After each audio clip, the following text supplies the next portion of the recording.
Friends, पिछले भाग में आपने देखा था हम लोग आज ये वादा करते हैं कि हम लोग अपने जीवन में कभी भी किसी गलत परंपराओं को आगे नहीं बढ़ने देंगे।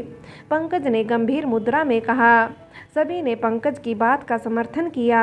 उनकी बातें सुनकर पवित्रा के चेहरे पर एक दर्द भरी मुस्कुराहट फैल गई। पवित्रा को देखते हुए पंकज ने कहा, पवित्रा जी, अब तो शायद आपने हमें माफ़ कर दिया होगा, इसलिए हम आपसे दोस्ती का हाथ बढ़ा सकते हैं। पंकज ने मुस्कुराते हुए पूछा, हाँ पवित्रा, अब हम सब तुमसे दोस्ती करना चाहते हैं। मुझे विश्वास है कि तुम इनकार नहीं करोगी। अविनाश ने भी हंसते हुए कहा, ठीक है, मैं तुम लोगों से दोस्ती करूंगी, पर उससे पहले मैं अपनी इस बुद्धू सहेली को थोड़ा समझदार बना लूं, जिससे वह भी तुम लोगों से दोस्ती करने को तैयार हो जाए। मेरे विचार से दोस्त वही होता है जो दोस्त से वाद विवाद करे। मेरी इस सहेली को तो बोलना आता ही नहीं। यह तो सभी की उचित अनुचित बातों को बिना कोई तर्क दिए मान लेगी। यह वाद विवाद क्या करेगी? क्यों, मैं ठीक कह रही हूँ ना अक्षरा जी? पवित्रा ने प्यार से अक्षरा को देखते हुए मुस्कुराकर कहा। पवित्रा की प्यार भरी बात सुनकर अक्षरा की आंखों में आंसू आ गए।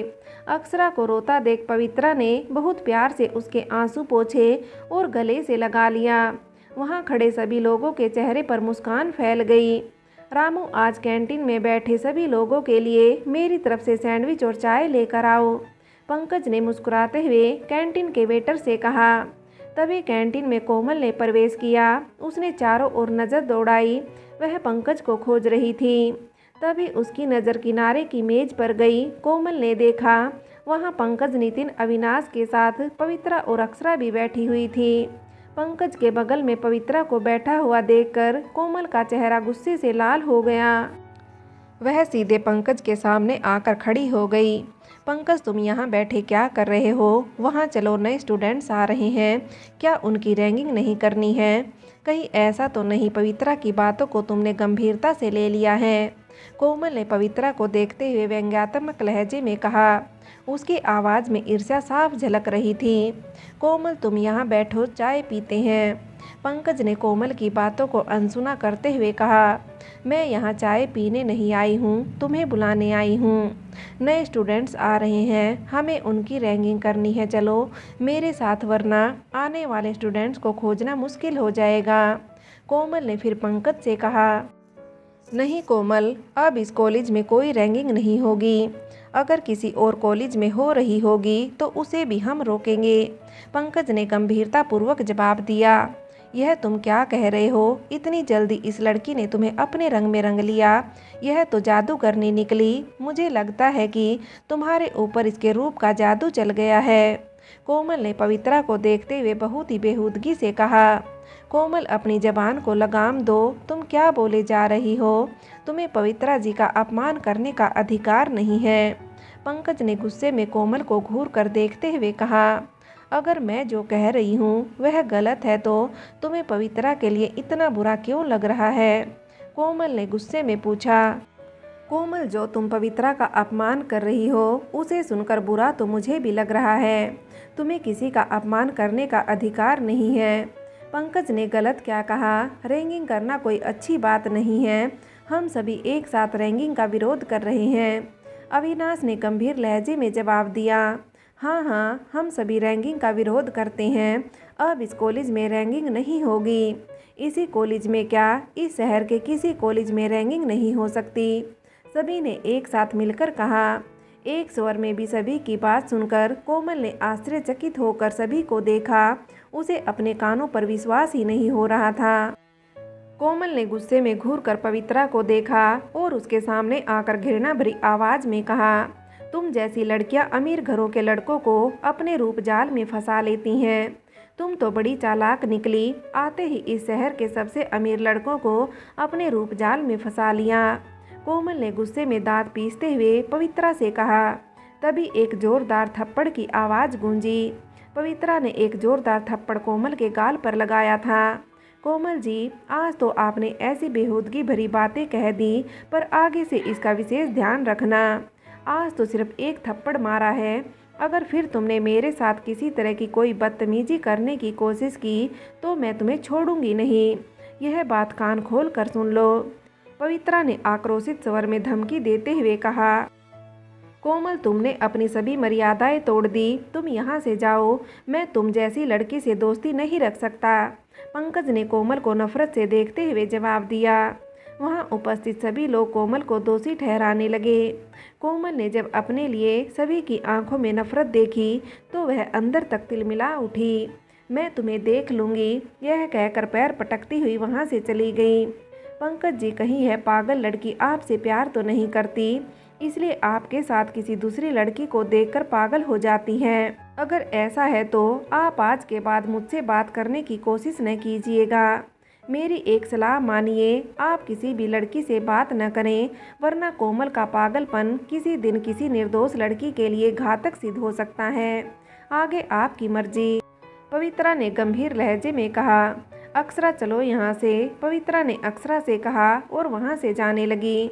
पवित्रा जी सुनिए, मैं कोमल से प्यार व्यार नहीं करता, और जहाँ तक मैं समझता हूँ ऐसी लड़कियाँ किसी से प्यार नहीं करती, वह सिर्फ अपने आप से प्यार करती हैं।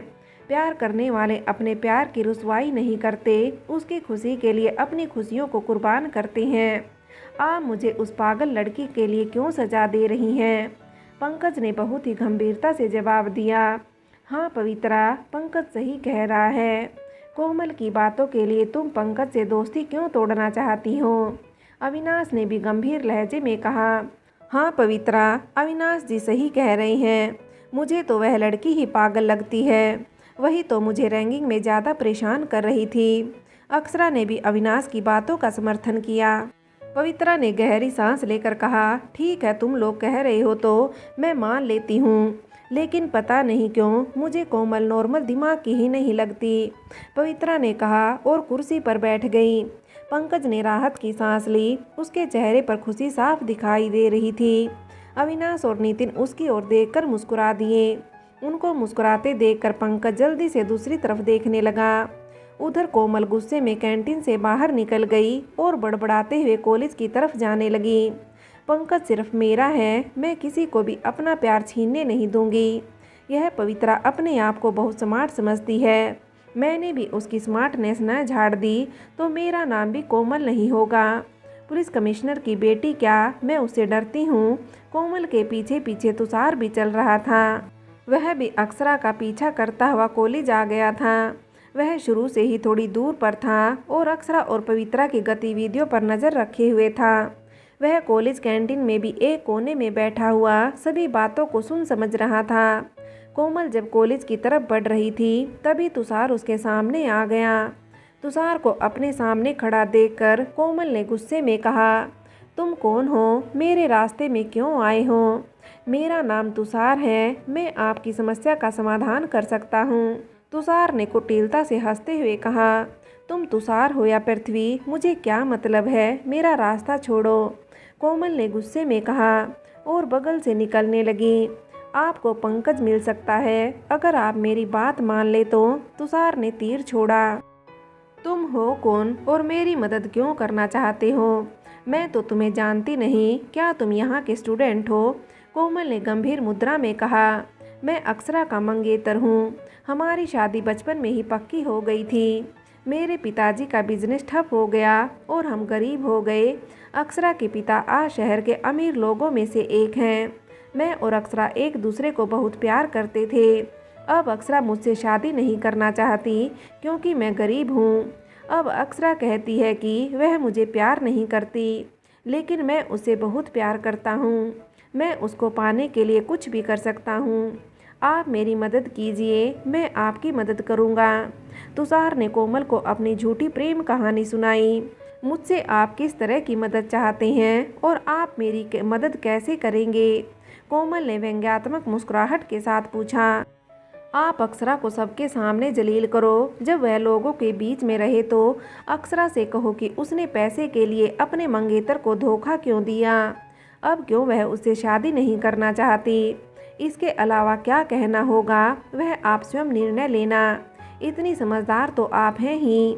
तुषार ने जहरीली मुस्कुराहट के साथ कहा, तुम बहुत शातिर खिलाड़ी हो। मैं इतना तो समझ गई, तुम कोई प्यार व्यार नहीं करते अक्षरा से। उसकी दौलत के लिए उससे शादी करना चाहते हो। पर मुझे तुम क्या जानो और अक्षरा जाने मुझे तो पंकज से मतलब है। मैं तुम्हारा यह काम कर दूंगी पर तुम्हें मेरा भी काम करना होगा, वरना मैं तुम्हें छोड़ूंगी नहीं, कोमल ने धमकाते हुए कहा। कोमल जी, मैं आपका काम जरूर करूंगा, आप निश्चिंत रहिए, आपको पंकज जी मिल जाएंगे। तुषार ने जल्दी से हाथ जोड़कर कहा। ठीक है, तुम जाओ, मैं अपना काम कल से शुरू करूंगी, कोमल ने कहा और वहां से आगे बढ़ गई। तुषार भी कॉलेज गेट की ओर बढ़ गया। उधर अक्षरा ने तुषार को कोमल के साथ देख लिया था। वह पवित्रा के साथ कैंटीन से निकलकर कॉलेज की ओर ही आ रही थी। तभी उसकी नज़र तुषार पर पड़ी। उसने देखा तुषार कोमल के सामने हाथ जोड़कर खड़ा है और फिर वह कॉलेज गेट की ओर बढ़ गया। तुषार को कॉलेज में देखकर अक्षरा का दिल जोर से धड़कने लगा। वह मन ही मन सोचने लगी, तुषार यहाँ कोमल से मिलने क्यों आया था?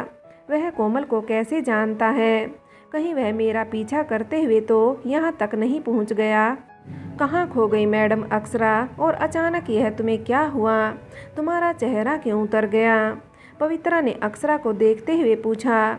कुछ नहीं, मेरा चेहरा कहाँ उतरा है, अब मेरा चेहरा ही ऐसा है तो मैं क्या करूँ? अक्षरा ने मुस्कुराते हुए बात को टालने की कोशिश की। पवित्रा को अक्षरा की बात पर विश्वास नहीं हुआ। वह कुछ और पूछती, इससे पहले वहाँ कुछ नए स्टूडेंट्स आ गए। वह पवित्रा का शुक्रिया अदा करने लगे, जिसके कारण कॉलेज में रैंकिंग बंद हो गई थी। पवित्रा, मैं घर के लिए निकल रही हूँ, तुम चलोगी या अभी रुकने का इरादा है? अक्षरा ने चिढ़कर पवित्रा से पूछा। थोड़ी देर रुक, मैं भी चल रही हूँ, पवित्रा ने नए छात्रों से बात करते हुए कहा। साथ निकलते हैं, घर जाकर ही क्या करेगी वैसे, तुम घर कैसे जाओगी? पवित्रा ने हंसते हुए अक्षरा से पूछा। मेरी कार पार्किंग में खड़ी हुई है, अक्षरा ने धीरे से कहा। उसका मन अब कॉलेज में नहीं लग रहा था। पवित्रा नए छात्रों से बात कर रही थी और अक्षरा चुपचाप खड़ी हुई तुषार के विषय में सोच रही थी। तभी पंकज और अविनाश भी वहां आ गए। पंकज को देखकर सभी नए स्टूडेंट्स डर कर चुप हो गए। सभी को चुप देखकर, क्या हुआ भाई, मेरे आते ही तुम लोग डर कर चुप क्यों हो गए? मैं इतना डरावना लगता हूँ क्या? पंकज ने हंसते हुए पूछा। तुमने इन लोगों की रैंकिंग करके इतना डरा दिया है कि यह लोग तो तुम्हें डरावना समझेंगे ही। क्यों, इनकी नज़रों में तुम शकल से नहीं पर कर्म से डरावने तो हो ही, पवित्रा ने चिढ़ाते हुए मुस्कुराकर कहा। हाँ पवित्रा जी, आप बिल्कुल ठीक कह रही हैं, पर मैंने आज से डरावने कर्म करना छोड़ दिया है। अब तुम लोगों को मुझसे डरने की ज़रूरत नहीं है। आज से तुम लोग मुझे अपना बड़ा भाई समझो, ठीक है? अब तो तुम लोग मुझसे नहीं डरोगे, पंकज ने हंसते हुए पूछा। पंकज भैया, अब हम आपसे नहीं डरेंगे, सभी ने एक स्वर में कहा। पंकज ने देखा वहाँ खड़े सभी के चेहरों पर खुशी दिखाई दे रही थी। वह लोग सम्मान की दृष्टि से पंकज को देख रहे थे। वह मन ही मन सोचने लगा, मैं कितना गलत था। मैं डराकर सम्मान पाना चाहता था, जबकि सच्चा सम्मान पाने के लिए प्यार देना पड़ता है। पंकज यह सोचकर मुस्कुराने लगा। उसको मुस्कुराते हुए देखकर पवित्रा ने आश्चर्य से पूछा। पंकज जी, आप क्या सोचकर मुस्कुरा रहे हैं? कुछ नहीं, अपनी बेवकूफ़ी पर मुस्कुरा रहा हूँ, पंकज ने पवित्रा को देखते हुए जवाब दिया। मैं चली घर को, तुम लोग यहाँ खड़े होकर मुस्कुराहट पर विचार विमर्श करते रहो, अक्षरा ने चिढ़ते हुए कहा और वहाँ से जाने लगी। अक्षरा रुक, मैं भी चलती हूँ तुम्हारे साथ, तुम मुझे रास्ते में छोड़ देना, पवित्रा ने अक्षरा को रोकते हुए कहा और उसके साथ चल पड़ी। पंकज उन दोनों को जाते हुए देखता रहा। कब तक निहारते रहोगे अपनी प्रेयसी को? पंकज जी, अब वह दिखाई नहीं दे रही है, अब वह जा चुकी है, अविनाश ने पंकज के कंधे पर हाथ रखते हुए कहा। मैं किसी को देख नहीं रहा हूँ, मैं कुछ सोच रहा हूँ, पंकज ने जल्दी से बात काटते हुए कहा। अच्छा, आप उन्हें नहीं देख रहे थे, बल्कि उनके बारे में सोच रहे थे, लेकिन यह तो पागलपन के लक्षण हैं, नितिन ने मुस्कुराते हुए कहा। क्या कहा? मैं पागल हूँ, पंकज ने झूठा गुस्सा दिखाते हुए कहा। मैंने यह कब कहा? मैंने तो सुना है कि प्रेमी और पागल एक जैसे होते हैं, नितिन ने फिर चिढ़ाते हुए कहा। तू ऐसे नहीं मानेगा, अभी तुझे बताता हूँ। पंकज नितिन को पकड़ने के लिए दौड़ा। अविनाश मुझे बचाओ, नितिन ने अविनाश के पीछे छुपने की कोशिश करते हुए कहा। पंकज यार, तू नितिन की बात को सही क्यों साबित करना चाहता है? अविनाश ने मुस्कुराते हुए कहा। तेरे भी कहने का मतलब है कि मैं पागल हूँ? पंकज ने झल्लाकर पूछा। पागल को पागल ही समझा जाता है मेरे ख्याल से, अविनाश ने मासूमियत से कहा। अविनाश की बात सुनकर कुछ देर सभी चुप रहे, फिर तीनों ठहाका मारकर हंसने लगे। उधर अक्षरा की कार सड़क पर दौड़ रही थी। उसके बगल में पवित्रा बैठी हुई थी। अक्षरा, क्या बात है? मैं देख रही हूँ कि जब से तुम कैंटीन से बाहर आई हो कुछ परेशान हो। क्या अपने मन की पीड़ा मुझे नहीं बताओगी? पवित्रा ने बहुत गंभीर लहजे में पूछा। क्यों नहीं बताऊंगी, पर आज नहीं, फिर कभी। तुम्हारा घर आने वाला है, मेरी बात इतनी जल्दी ख़त्म नहीं होगी, अक्षरा ने धीरे से कहा। ठीक है, जैसी तुम्हारी मर्जी, बस मुझे यहीं उतार दो, पवित्रा ने कहा। ड्राइवर ने गाड़ी रोक दी। पवित्रा अक्षरा को बाय कहते हुए कार से उतर गई। फ्रेंड्स, आगे की कहानी के लिए कहानी का अगला भाग देखें।